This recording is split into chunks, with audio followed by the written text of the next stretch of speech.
Assalamualaikum warahmatullahi wabarakatuh. Selamat malam semuanya. Salam sejahtera dan salam dunia satu keluarga.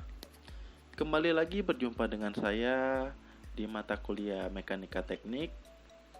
Pada pertemuan kita yang kedua ini, saya akan membawakan topik perkuliahan yang berjudul Statika Partikel. Tujuan pembelajaran mahasiswa mampu menjelaskan tentang yang pertama, pengenalan statika partikel. Kedua, vektor gaya.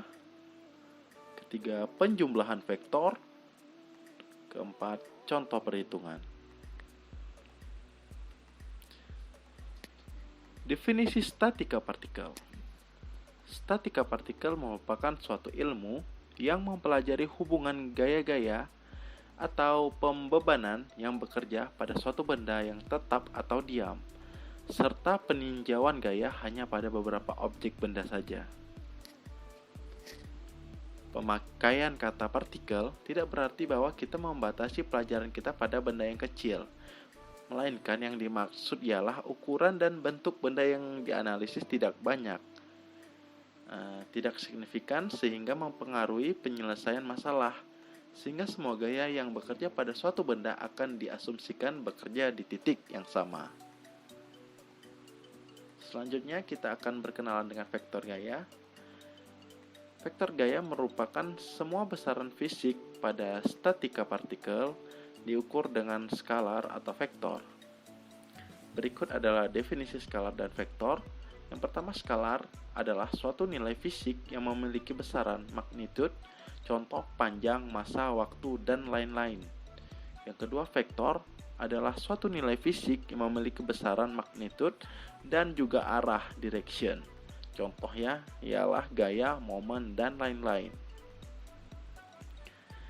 Di sini kita berkenalan dengan arah vektor. Di sini dapat kita lihat bahwa di gambar yang pertama terlihat ini P1 dan P2 ini mempunyai arah yang sama. Selanjutnya di gambar yang kedua kita lihat bahwa arah yang pertama ini mempunyai arah yang positif, sedangkan arah yang berlawanannya mempunyai arah yang negatif. Untuk mengenali arah-arah vektor kita dapat melihat penjelasan sebagai berikut. Di sini jenis arah vektor.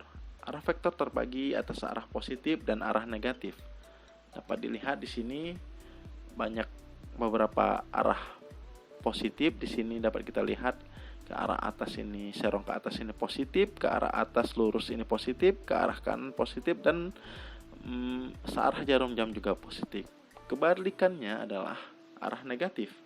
Arah negatif dapat kita lihat merupakan kebalikan dari arah positif. Selanjutnya contoh vektor. Dapat kita lihat bahwa ini adalah besaran vektor yang membawa gaya 10 pounds atau 10 lbs dengan sudut atau derajat berjumlah 30 derajat. Pada gambar A. Pada gambar B kita lihat kebalikan dari arah dari gambar A. Di sini tetap gaya yang di bawah 10 pounds atau 10 lbs dan dengan sudut 30 derajat. Selanjutnya, diagram bebas gaya. Untuk dapat memahami gaya secara lebih jelas, kita akan berkenalan dengan gambar diagram bebas pada benda berikut. Di sini dapat kita lihat bahwa kita mempunyai benda M1 dan M2. Jadi kita beri tanda dia adalah benda 1 dan benda 2. Di sini keterangannya juga benda M1 berada di lantai kasar. Maka oleh itu kita akan menentukan arah gaya. Jadi M1 ini arah gayanya karena dia ditarik maka arah gayanya ke kanan. Selanjutnya kita tentukan arah gaya M2. Karena dia arahnya bergantung, dia arahnya ke bawah. Selanjutnya untuk menganalisis diagram lainnya kita akan menentukan pertama berat dari massa tersebut. Kita simpulkan sebagai W1 dan W2.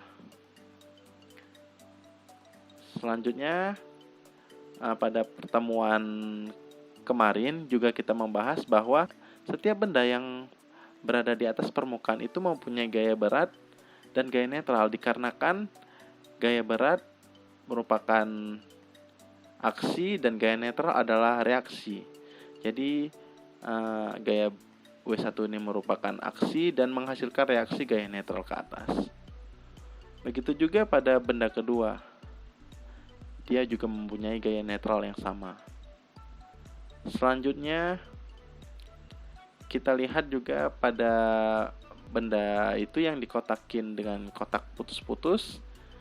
Karena benda itu ditarik, maka dia ada dengan gaya tarik benda atau gaya tali ya. Kita simbolkan dengan simbol T.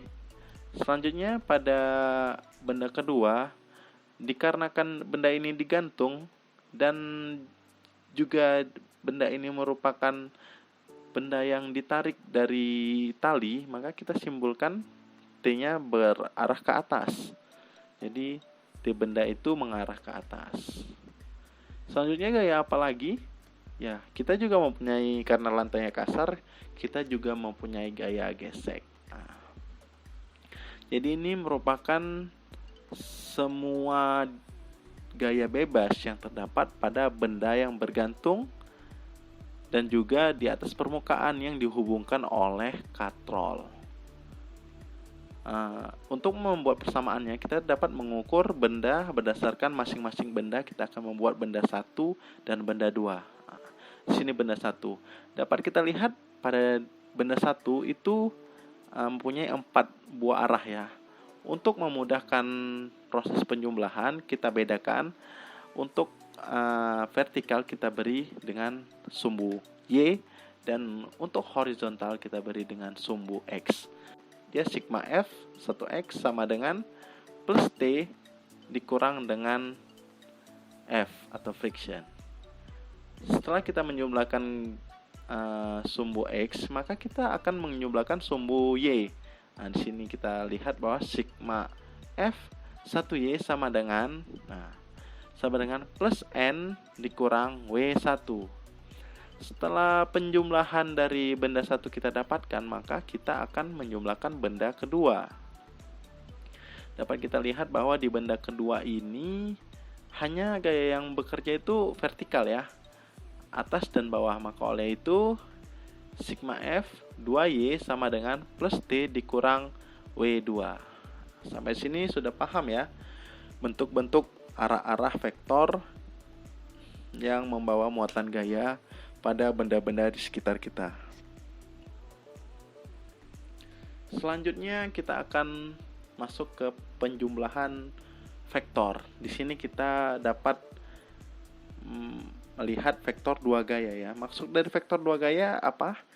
Vektor dua gaya adalah vektor yang mempunyai dua gaya yang terhubung pada satu titik. Jadi di sini dapat kita lihat bahwa ini vektor 1 yaitu P dan vektor kedua yaitu Q. Jadi di sini kita menggunakan metode paralelogram atau jajar genjang. Dengan metode paralelogram dapat kita proyeksikan dari ujung vektor Q buat garis sejajar dengan vektor P. Demikian juga dari depan vektor P buat garis sejajar dengan vektor Q, sehingga diperoleh resultan gaya garis biru dengan besar R sama dengan P ditambah Q. Jadi untuk metode jajar genjang kita dapat mengubah vektor dua gaya ini untuk mencari resultannya dengan cara kita proyeksikan secara jajar genjang. Jadi di sini dapat kita lihat bahwa yang tanda panah R ini adalah hasil dari resultan antara P dan Q. Dapat kita lihat juga bahwa garis yang putus-putus ini merupakan proyeksi dari Q, sedangkan garis yang putus-putus pada Q ini merupakan proyeksi dari P. Sampai situ sudah paham ya. Selanjutnya vektor dua gaya. Berbeda dengan sebelumnya, kali ini kita akan menjumlahkannya dengan metode lain, yaitu metode trigonometri. Masih tetap vektor dua gaya, kita akan menggunakan metode trigonometri. Hubungkan ujung depan vektor P dengan ujung belakang vektor Q. Resultan sama dengan dari ujung belakang vektor P sampai dengan ujung depan vektor Q. Penjumlahan vektor bersifat kumulatif. Resultan sama dengan A tambah B sama dengan B tambah A. Untuk penjumlahan secara dituntut untuk membuat vektor dua gaya ini menjadi sebuah segitiga. Dapat kita lihat bahwa di sini ada vektor P ya, dan di sini vektor Q. Jadi Q-nya kita pindah ke atas. Begitu juga sebaliknya. Kita mulai dengan Q duluan juga bisa, lalu kita sambung dengan P. Selanjutnya, di sini penjumlahan vektor. Di sini kita dapat menggunakan dua hukum trigonometri. Yang pertama rumus kosinus, yang kedua rumus sinus. Rumus kosinus sama dengan resultan kuadrat sama dengan akar P kuadrat ditambah Q kuadrat dikurang 2PQ dikali cos B. Sedangkan rumus sinus adalah sin A per Q sama dengan sin B per R. Untuk dapat memahami vektor dua gaya tersebut, kita akan menjelaskan secara matematis ya, dengan perhitungan. Jadi di sini kita terdapat contoh soal. Pada gambar di bawah ini terdapat kedua gaya, yaitu P dan Q yang bekerja pada baut A. Tentukan resultannya. Jadi di sini dapat kita lihat bahwa P dan Q itu merupakan tali yang bergantung pada baut A.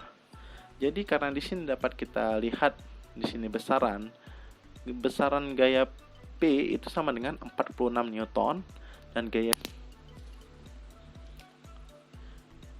Cara penyelesaian soal dapat kita juga menggunakan metode menggambar atau menggambar teknik ya, dengan cara grafik. Yang pertama, untuk mengetahui besar resultan bisa dengan cara mengukur panjang garis resultan dikalikan dengan skala vektor. Jadi untuk mengukur garis kita bisa menggunakan penggaris segitiga siku ya. Yang kedua, untuk mengetahui besaran sudut resultan bisa digunakan bantuan penggaris busur derajat. Jadi untuk sudut-sudut ini antara P dan Q ini kita bisa menggunakan penggaris busur derajat ya. Cara ini biasanya digunakan pada proses menggambar teknik. Selanjutnya kita menggunakan cara yang kedua, yaitu cara penyelesaian soal dengan metode trigonometri. Pada pertemuan ini kita akan menjelaskan penyelesaian soal dengan cara metode trigonometri. Di sini kita ketahui bahwa sudut A ini ke sudut P ini mempunyai sudut 20 derajat dan sudut P ke sudut Q itu 25 derajat. Jadi pada saat kita membuat modal trigonometri, kita mendapatkan sudut baru, yaitu 155 derajat. 155 derajat ini dari mana? Kalau kita lihat dari sudut yang tercipta ini merupakan setengah dari lingkaran. Setengah dari lingkaran berapa? Ada yang tahu? Setengah dari lingkaran itu 180 derajat. Jadi 180 derajat dikurang 25 derajat menghasilkan 155 derajat. Jadi ini merupakan sudut beta ya. Untuk perhitungan, besaran resultan dapat diukur dengan rumus trigonometri. Dengan rumus yang sebagai berikut. R kuadrat sama dengan akar P kuadrat ditambah Q kuadrat dikurang 2PQ dikali cos B. Sehingga kita masukkan angkanya. R kuadrat sama dengan akar 46 Newton kuadrat ditambah 64 Newton kuadrat dikurang 2 dikali 46 Newton dan 60 Newton dikali dengan cos 155 derajat. Sehingga kita dapatkan hasil sebagai berikut dan kita dapatkan resultan gayanya sebesar 79,09 Newton. Jadi resultan gaya pada perhitungan soal tadi yang kita dapatkan adalah 79,09 Newton. Selanjutnya kita akan mencari juga besaran sudut resultan ya. Tadi bagi yang belum tahu, besaran sudut resultan itu maksudnya adalah sudut dari 20 ini ke 25. Jadi ini ada sudut baru ya.